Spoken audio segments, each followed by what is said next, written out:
Jadi makin ditekan, makin yakin sama Allah. Makin banyak masalah, makin yakin sama Allah. Makin berserah kepada Allah. Kok bisa kayak gitu?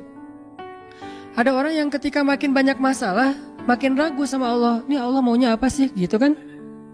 Ketika makin banyak masalah, makin kayak mempertanyakan takdir dan ketentuan Allah. Kenapa kok saya yang ngalamin ini? Kenapa saya dari dulu gak selesai-selesai masalahnya? Kenapa justru setelah saya berhijrah malah banyak masalah? Kenapa para sahabat sebaliknya? Makin dikasih ujian, makin wa ma zadahum illa imanan wa taslima. Gak bertambah kecuali iman dan kepasrahan. Jadi dikasih ujian malah makin yakin sama Allah, bukan makin ragu. Misalnya dia ganti nih modal transaksi dagangnya, bisnisnya. Yang tadi mungkin syubhat atau haram, sekarang dia pakai model transaksi bisnis yang halal aja deh, yang aman-aman aja. Gara-gara transaksi yang halal malah banyak masalah. Masih mending kalau masalahnya cuman berkurang income-nya. Ini malah ditipu orang lah, rugi segala macam. Mulai mempertanyakan, nih bener gak ya saya ngambil jalan yang syariat segala macam, kok malah makin susah nih kelihatannya. Kenapa kita ketika diuji malah jadi ragu sama Allah? Kenapa saya katanya kalau misalnya saya jujur, saya akan dapat kebaikan. Ini gara-gara jujur malah gak lulus. Ya mungkin gak belajar tapi jujur.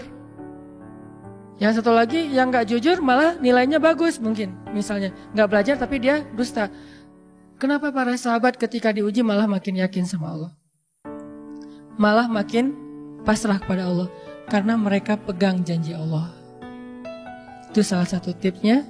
Kalau kita pengen tetap woles pas menghadapi kesulitan, pegang janji Allah. Makin kita kuat pegang janji Allah, diuji, kita makin pasrah sama Allah. Ya Allah, saya kan yakin sama Engkau memegang janjimu. Ketika diuji, saya berharapnya balasan dari Allah, pertolongan dari Allah. Kayak yang pernah saya sampaikan dulu, kalau kita dapat musibah, yakinlah kepada janji Allah. Siapa yang membaca doa yang diajarkan Nabi, nanti Allah akan ngasih ganti yang lebih baik gitu kan ya.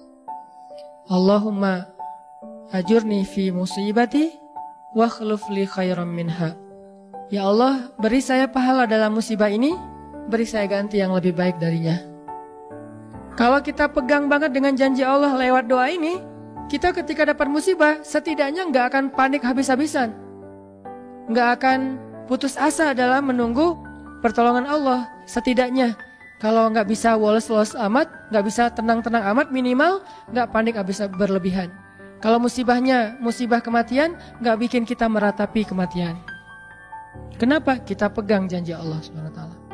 Makanya kan ada cerita seorang ayah yang diberi musibah dengan wafat 2 orang anaknya. Anak laki-laki pertama meninggal. Dia bilang innalillahi wa inna ilaihi rajiun. Anak laki-laki kedua meninggal. Dia bilang innalillahi wa inna ilaihi rajiun. Semua ini milik Allah. Allah yang memberi, Allah juga yang mengambil kembali. Suka-suka Allah, pasrah gitu. Nerima, ridho dalam bahasa agama. Bukan ikhlas ya. Kalau ikhlas itu dalam bab ibadah. Kalau dalam bab takdir namanya ridho. Raditu billahi robba. Saya ridho deh dengan ketentuan Allah, itu namanya ridho. Bukan yang ikhlas ya. Ikhlas apaan? Orang gak lagi ibadah kan? Lagi ada musibah. Jadi bukan yang ikhlas ya, bukan. Tapi yang ridho ya. Kalau mau lebih tepat nih. Tapi gak apa-apa deh, pakai bahasa kita aja. Tapi kalau mau lebih tepat maknanya, yang ridho ya, sing ridho ya gitu. Bukan sing ikhlas. Karena ikhlas itu ibadah ritual. Nah, dia ridho tuh. Innalillahi wa inna ilaihi raji'un. Innalillahi wa inna ilaihi raji'un. Yang ketiga meninggal juga. Dan dia mulai agak ragu nih. Kok gini-gini amat ya.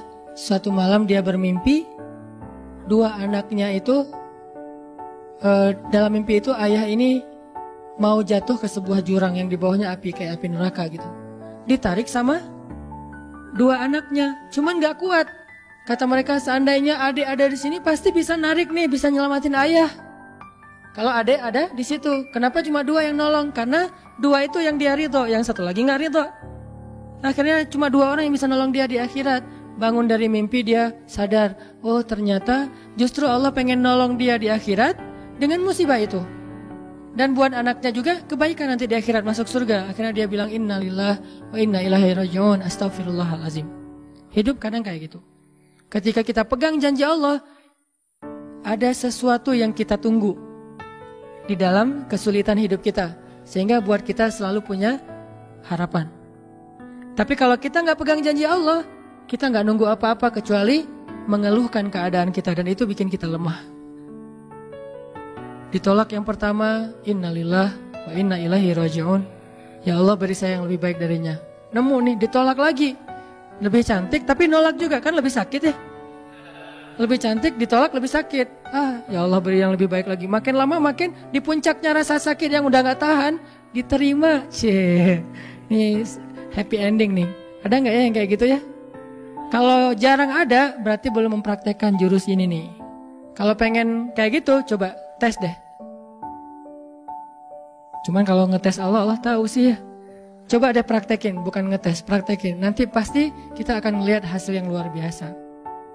Jadi pegang janji Allah. Saya kalau gak selalu sih, kadang-kadang nih, terutama hal-hal yang masih mampu. Ada musibah kecil, langsung berpegangan pada janji Allah. Nah, ntar Allah ganti yang lebih baik. Tapi itu harus dengan bahasa hati ya, bukan dengan lisan doang nih. Wa khluf li khairam minha. Hati nggak percaya. Allah kan bermuamalah berakad dengan kita lewat hati itu teman-teman. Allah nggak berakad dengan kita lewat lisan doang. Makanya niat itu kan sesuatu yang terbersih di dalam hati. Walaupun dalam prakteknya ada mazhab yang mengucapkan, ada mazhab yang tidak mengucapkan. Yang jelas secara definisinya terbersih di dalam hati. Innamal a'malu binniyat. Terus Nabi menunjukkan dalam riwayat yang lain, Nabi menunjukkan ke dadanya atau hatinya. Artinya Allah berakad dengan kita itu dengan hati. Jadi kita kalau mau ditolong Allah, katakan kalimat itu dengan benar-benar yakin di hati kita. Wa khluf li khairam minha. Emang yakin saya Allah bisa ganti nih. Yakin.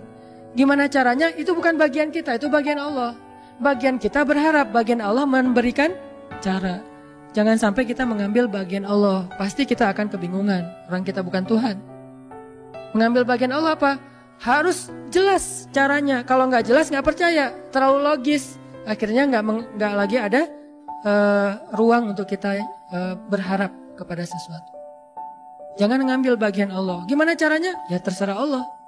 Yang penting saya berharap Allah ganti yang lebih baik. Ikhtiar urusan kewajiban kita kepada Allah. Bukan cara itu.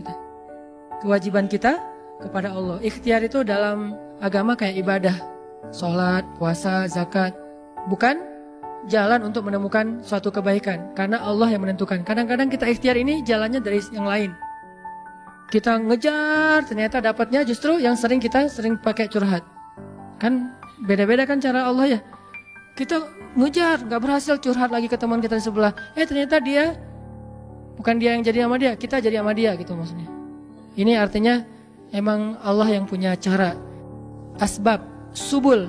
Walladzina jahadu fina lanahdiyannahum subulana. Orang yang bersungguh-sungguh di jalan kami yang akan tunjukkan kepada cara-cara menuju kepada kebaikan. Subul, bukan cuma satu. Kalau satu sabil, ini berarti Allah yang punya cara. Ya Allah, beri saya ganti yang lebih baik. Saya yakin banget nih. Kata teman kita, caranya gimana? Kayaknya mustahil deh. Allah punya cara. Allah bisa mendatangkan sesuatu dengan cara-cara yang kita mengerti, ilmiah, logis. Bisa yang dengan cara yang kita nggak ngerti, nggak ilmiah, nggak logis. Bisa juga dengan sebalik dari apa yang kita ngerti. Kita ngertinya gini, Allah bikin yang sebaliknya. Allah punya banyak cara. Contoh, Allah mendatangkan kita, melahirkan manusia itu dari pasangan ayah dan ibu. Ilmiah, logis, bisa dijelaskan secara keilmuan. Tapi Allah juga bisa mendatangkan seorang anak tanpa ayah seperti Isa dari rahimnya Siti Maryam yang suci. Atau bisa juga mendatangkan seekor onta bukan dari induknya tapi keluar dari batu seperti ontanya Nabi Solih. Allah bisa mendatangkan segala sesuatu dari cara-cara yang yahtasib au la yahtasib.